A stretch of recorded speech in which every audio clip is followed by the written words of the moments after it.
বললেন নাহিদ ইসলাম। একাত্তরের পক্ষে না বিপক্ষের ভিত্তিতে রাজনীতি গ্রহণ করতে কেউ আগ্রহী নয়।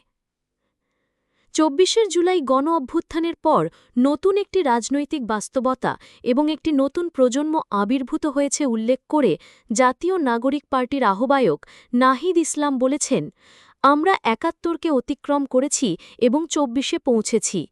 একাত্তরের পক্ষে না বিপক্ষে এই বাইনারির অর্থাৎ দুই ধারার ওপর ভিত্তি করে তৈরি রাজনীতিকে গ্রহণ করতে কেউ আগ্রহী নয়। যারা এখনও এই পুরনো রাজনীতিকে ফিরিয়ে আনতে চায়, তারা দেশকে একটি অচল রাজনৈতিক কাঠামোতে ফিরিয়ে নিতে চায়। আজ শুক্রবার দুপুর ১২টার দিকে নিজের ভেরিফাইড ফেসবুক অ্যাকাউন্টে এক পোস্টে নাহিদ ইসলাম একথা বলেন। ৭১ এবং ২৪ শিরোনামে ইংরেজি ভাষায় পোস্টটি লিখেছেন জুলাই গণ অভ্যুত্থানের সম্মুখসারির নেতা নাহিদ ইসলাম। পোস্টে এনসিপির আহ্বায়ক নাহিদ ইসলাম লিখেছেন, আমরা আগেও বলেছি ২৪ হচ্ছে একাত্তরের ধারাবাহিকতা।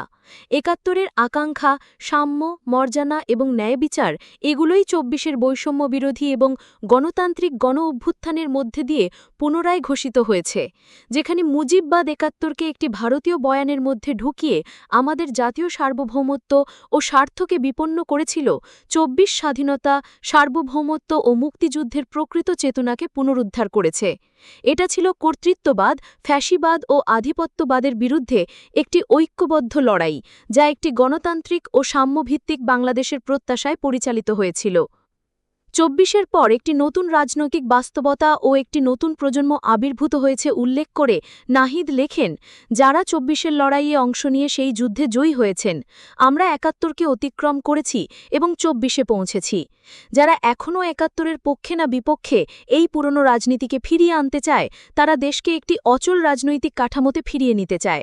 কিন্তু আমরা ২৪ থেকে একটি নতুন সূচনা চেয়েছি, যা ২৪-এর অভ্যুত্থান থেকে জন্ম নেওয়া মূল্যবোধ এবং আকাঙ্ক্ষার উপর ভিত্তি করে একটি নতুন রাজনৈতিক সংস্কৃতি গড়ে তুলবে। নাহিদ লিখেছেন, রাষ্ট্র এবং সমাজকে ঐক্যবদ্ধ এবং গণতান্ত্রিক করার জন্য মুজিববাদ এবং সব ধরনের কর্তৃত্ববাদী ও ফ্যাসিবাদী শক্তিকে পরাজিত করাই আমাদের দায়িত্ব। এই প্রজন্ম ইতিমধ্যে একাত্তরকে অতিক্রম করে এসেছে।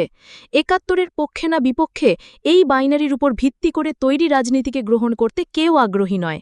একাত্তর ইতিহাসে থাকবে, রাষ্ট্রের একটি ভিত্তি, সম্মানজনক একটি নীতি হিসাবে, কিন্তু সেটি আর রাজনৈতিক বৈধতার উপর আধিপত্য করবে না।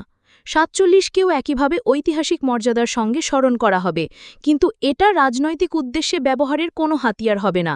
এর মানে এই নয় যে আমরা এইসব ঘটনা নিয়ে আলোচনা বা বিতর্ক করব না, বরং এই নতুন রাজনৈতিক বাস্তবতায় আমরা আমাদের ঐতিহাসিক প্রশ্নগুলোর সমাধান করতে পারি। এখন রাজনীতি হতে হবে ২৪-এর মূল্যবোধের ভিত্তিতে।